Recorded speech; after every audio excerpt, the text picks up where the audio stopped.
ரூத்தின் புஸ்தகத்தில் வாசிப்பீர்களே, ஆனால் அகாஸ்வேரு அப்படின்ற ஒரு ராஜா, அந்த ராஜா 128 நாடுகளுக்கு அவன் ராஜா. ஆனால் அவன்கிட்ட இருந்த ஒரு மிகப்பெரிய நெகட்டிவ், ஒரு மைனஸ் என்ன அப்படின்னு சொன்னால், அவனுக்கு ஒரு பெரிய சந்தோஷமான நிகழ்ச்சி, அவனுடைய ராஜ்யத்தில் இருக்கிற எல்லாருக்கும் அங்கே பெரிய ஃபங்க்ஷன் நடக்குது, எல்லாருக்கும் ஃப்ரீ சாப்பாடு. ராஜா அரண்மனையில் பார்த்தீங்க அப்படின்னு சொன்னால் மது எல்லாம் கொடுத்து பயங்கரமான சந்தோஷம், பயங்கரமான களிப்பு. எப்பொழுதுமே ஆண்டவருடைய பிள்ளைகள் ரொம்ப கவனமாக இருக்க வேண்டியது என்ன அப்படின்னா, நம்முடைய களிப்பு, நம்முடைய சந்தோஷத்தில் நம்ம ரொம்ப கவனமாக இருக்கணும். நம்ம நிறைய பேர் தவறுகிறது எங்கே தவறும் அப்படின்னா, ரொம்ப சந்தோஷமாக இருக்கிற இடத்துல தான் தவறும்.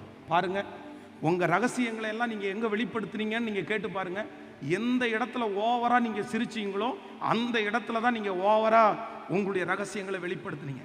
இந்த ராஜாவுக்கு அப்படிதான் நம்முடைய பிள்ளைகளை கூட சில